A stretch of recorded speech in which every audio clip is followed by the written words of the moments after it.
Die alten Religionen wurden die neuen Religionen. Dreifaltigkeiten gab es schon ewig, ähnlich wie Sonnengötter, zum Beispiel Semiramis, Nimrod und Tammuz. Tammuz der Sonnengott, Semiramis die Göttin und Nimrod der Gott. Das ist der Vatergott, Göttin des Geistes und der Gott der Sonne. Der Heilige Geist ist der weibliche Aspekt der Schöpfung.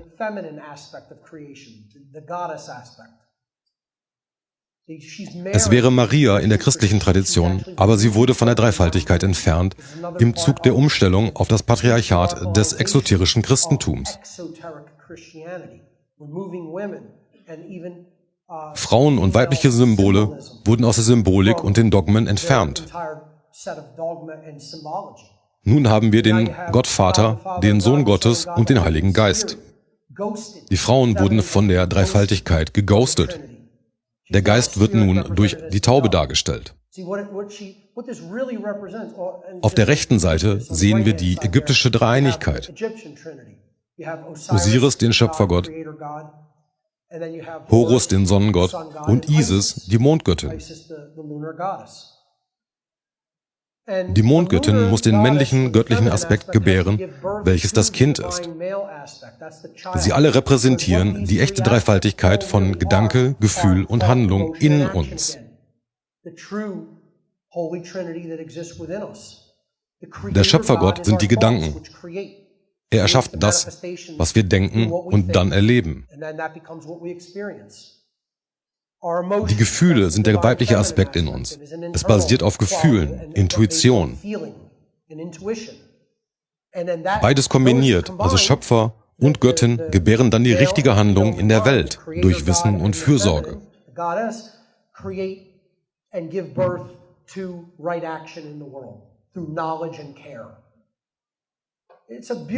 Es ist ein wunderschönes Symbol, wenn man es erkennt und richtig versteht. Aber die meisten verstehen es nicht. Sie wollen es wörtlich nehmen. Selbst im astrotheologischen Aspekt gebiert man das Licht durch Wissen und Fürsorge. Und das ist der Weg der Wahrheit und des Lichtes, der zu Freiheit führt. Und Christen sehen es nicht. Sie verstehen die Symbole ihrer eigenen Religion nicht. Das Trivium geht Hand in Hand mit dem, was man Quadrivium nennt. Quadrivium, was 4 Wege oder 4 Schritte bedeutet. Diese beiden zusammen ergeben die heilige Zahl 7.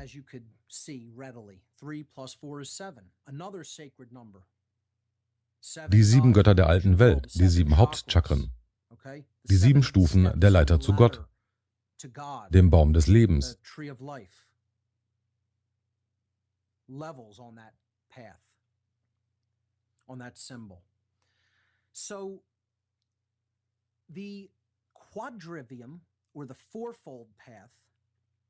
Das Quadrivium oder 4-Schritte-Weg sind Quantifikationsmethoden. Sie werden mit dem Trivium zusammen benutzt. Das sind die Wissenschaften der Messungen. Zahlen sind wichtig im Quadrivium. Über das Quadrivium sprechen wir dann nächste Woche. Wir werden auch ein paar Gäste haben, die über das Trivium und Quadrivium sprechen wollen. Auch dazu erzähle ich euch nächste Woche mehr.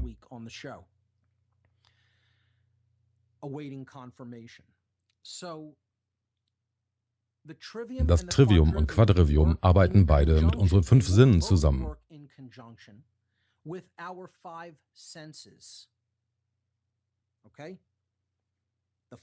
Die 5 Sinne sind die Brücke zwischen diesen beiden Wissenschaften, diesen beiden uralten Methoden. Diese beiden Wege helfen unseren 5 Sinnen in Harmonie mit der Wahrheit zu kommen. Das sollte verstanden werden. Wir benutzen das, um alle unsere Sinne in Einklang mit der Wahrheit zu bringen.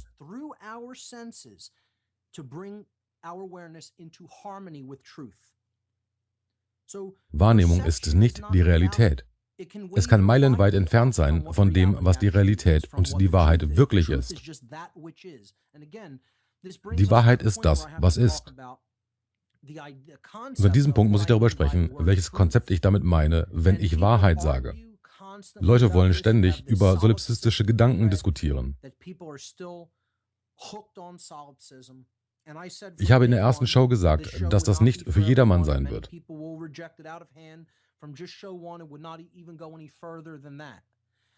Ich bekomme bis heute noch E-Mails von Leuten, die über die Dinge, die ich über Solipsismus und Wahrheit gesagt habe, diskutieren wollen. Wir sehen hier 3 Interpretationen oder Varianten, wie man sehen kann, was das Trivium ist.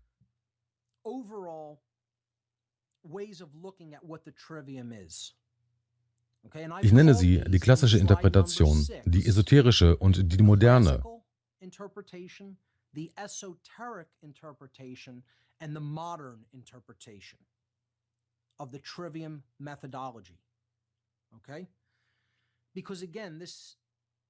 Diese Methode, wie man Wissen erlangt, es verarbeitet und danach handelt, hat uns schon ewig begleitet.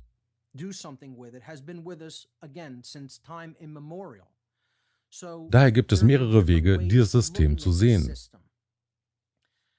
In dem klassischen System werden die Leute mit den Worten, die man benutzt, um diesen 3-Schritte-Weg zu beschreiben, am meisten vertraut sein.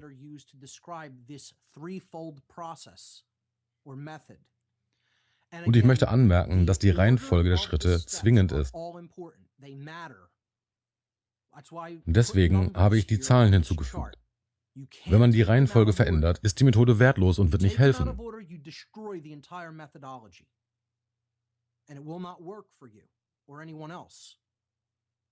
Auch genau deswegen haben einige dunkle Okkultisten die Reihenfolge verändert.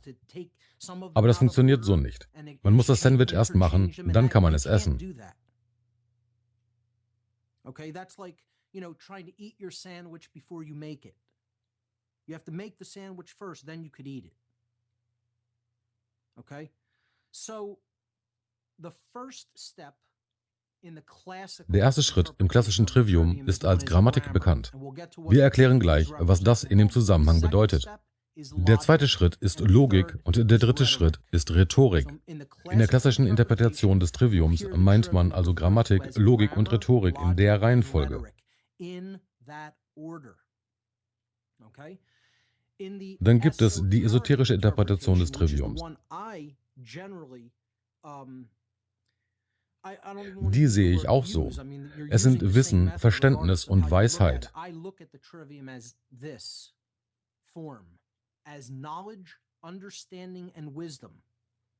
Wissen korrespondiert mit Grammatik im klassischen Sinne, Verständnis korrespondiert mit Logik, dem zweiten Schritt im klassischen,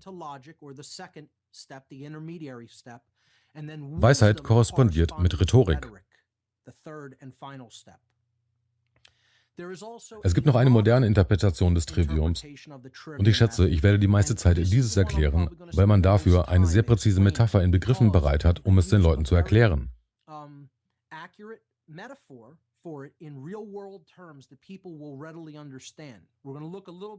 Wir werden ein wenig über die esoterische Interpretation sprechen, aber die meiste Zeit werde ich das Trivium in der modernen Variante erklären.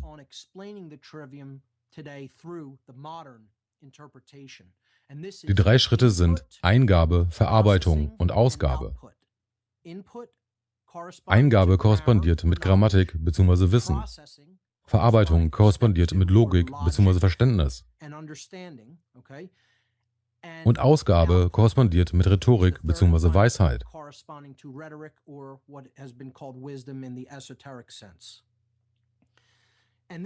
Das alles hat mit Informationen zu tun.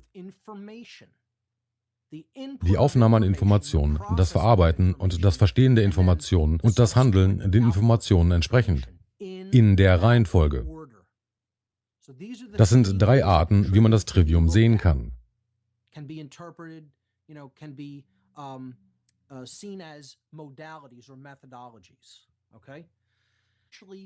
Unser Gehirn arbeitet wie ein biologischer Computer. Hier sehen wir einen Computer. Wir sehen hier Geräte für die Eingabe, ein verarbeitendes Gerät und Ausgabegeräte.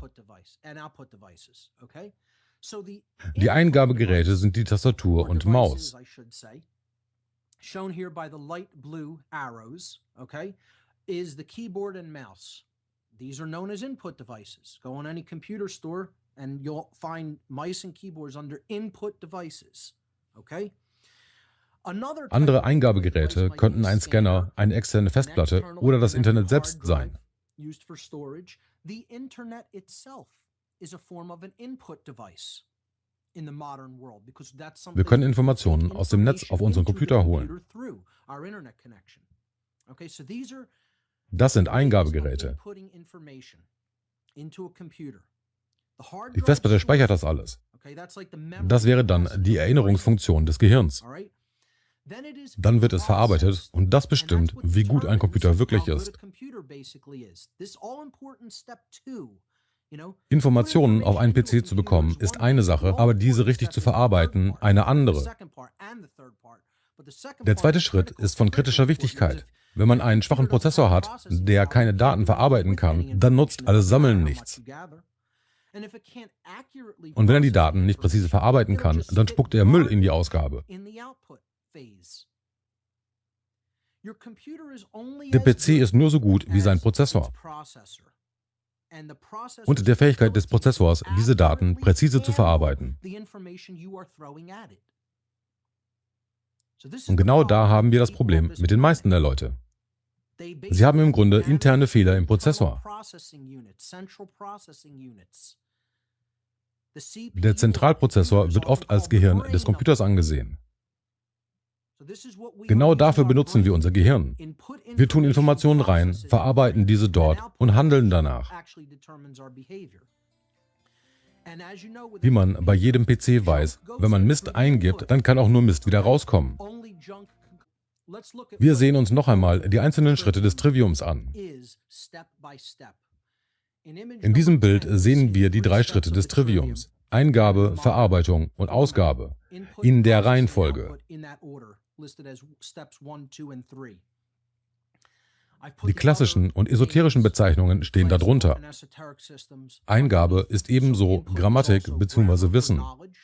Es sind die Datenbausteine, mit denen wir arbeiten. Wir sammeln also diese Datenblöcke, die rohen Daten, aus einer weit gefächerten Auswahl von Quellen.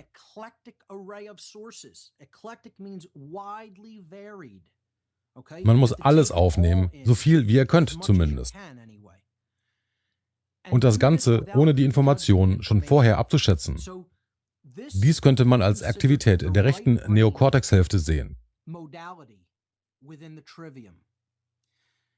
Denn man braucht den offenen Geist, die Aufnahmebereitschaft.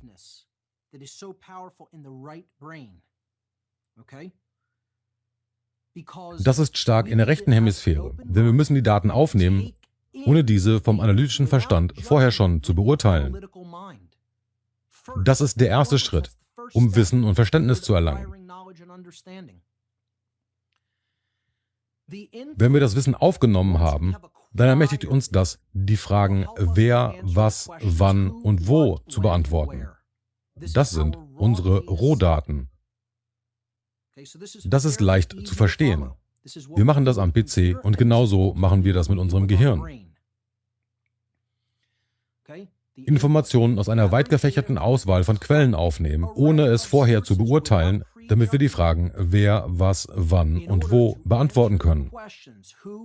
Die Rohdaten.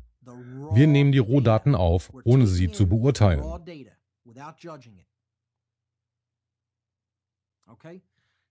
Schritt Nummer 2 ist die Verarbeitung. Das ist sehr wichtig. Bevor wir über diesen Schritt sprechen, lasst uns eben darüber sprechen, warum die meisten Leute auf dem Planeten nicht bis zum zweiten Schritt kommen. Wir haben so viel Wissen, so viele Datenbausteine. Wir ertrinken in den Informationen, weil schon so viel gemacht wurde und so viele Bücher geschrieben wurden. Die meisten sind davon schon so abgeschreckt, dass sie nicht einmal die Eingabephase auf sich nehmen, weil es Zeit und Mühe erfordert.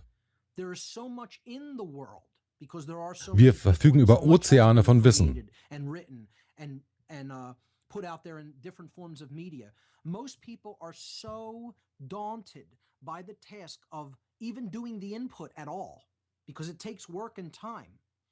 And they're even more daunted by the Und sie werden vom ersten Unterschritt von Schritt 2 schon abgeschreckt, dem Filtrieren und Aussortieren von den unwichtigen und falschen Dingen, ebenso die, die nichts mit dem Problem zu tun haben, was wir lösen wollen. Es gibt eine Menge irrelevanter Daten und informativen Müll.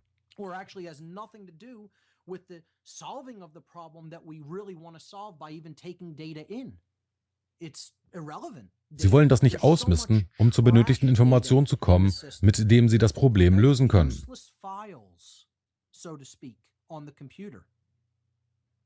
That people don't want to weed through it to go to like a needle in a haystack to get down to what they really need. So most people don't even go through step one because they say, oh, the truth is such a needle in a haystack. Daher fangen sie gar nicht mit Schritt 1 an, da sie meinen, es sei wie die Suche nach der Nadel im Heuhaufen und meinen, dass sie eh nicht finden werden. Und dann gibt es noch Leute, die meinen, es gibt so etwas wie Wahrheit nicht. Schritt 2. Verarbeitung oder Logik im klassischen bzw. Verständnis im esoterischen Sinne.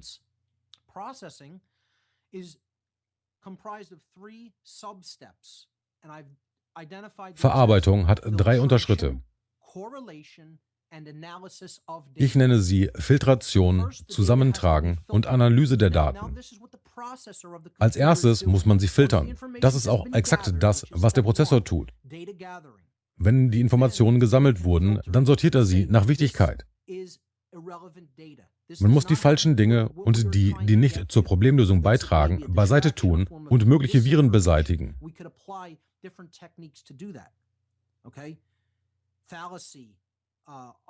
Und das ist eine große Aufgabe in der modernen Welt.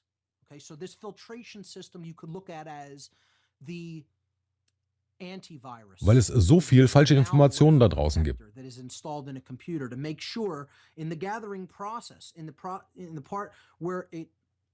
Comes into the computer through input that viruses don't get in to the mix. Okay, so that would be filtration, and that's a huge task in the modern world because there is so much false information out there. So we have to have our virus guards installed. Der Virenschutz in uns selbst muss also funktionieren. So that information which will make us sick doesn't get taken in as mental food. Okay? The second part of the processing is correlation. This is how to group information. Man sollte auch die Informationen gruppieren und die Verbindungen dazwischen sehen. Ebenso die Quellen danach betrachten. It is data assembly. Okay? Man könnte dies Datenzusammensetzung nennen. Der letzte Schritt ist die Analyse der Daten. Das bedeutet, dass man die Daten durchsieht, um zu verstehen, inwiefern sie wichtig sind und wie sie sich mit den anderen Datenpaketen verbinden, um dorthin zu kommen, wo wir hinwollen.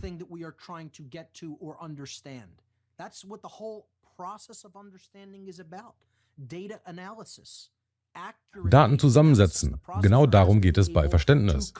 Präzise Analyse der erfassten Daten. Der Prozessor muss die Daten korrekt verarbeiten. Das hat natürlich etwas mit der Gesundheit zu tun. Unser Prozessor ist unser Gehirn. Es verarbeitet Daten für uns. Die 5 Sinne müssen akkurate Daten liefern, daher ist Gesundheit wichtig. Nahrung ist hierbei sehr wichtig, um in der Lage zu sein, das Korrekte durchführen zu können.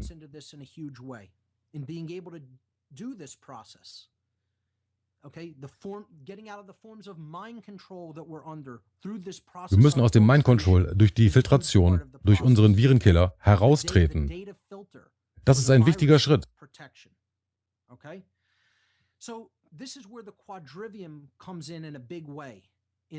Genau hier ergänzt das Quadrivium das Trivium, da es uns hilft, die Quantitäten unserer Daten einzuschätzen.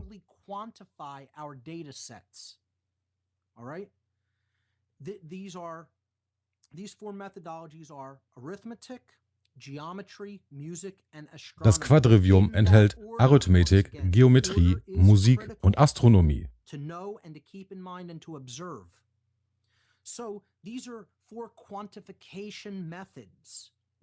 Das sind 4 Quantifikationsmethoden, die mit dem Trivium und den 5 Sinnen Hand in Hand gehen. Nächste Woche sprechen wir über das Quadrivium mit meinen Gästen und wie es ihnen geholfen hat. And we'll be laying out next week.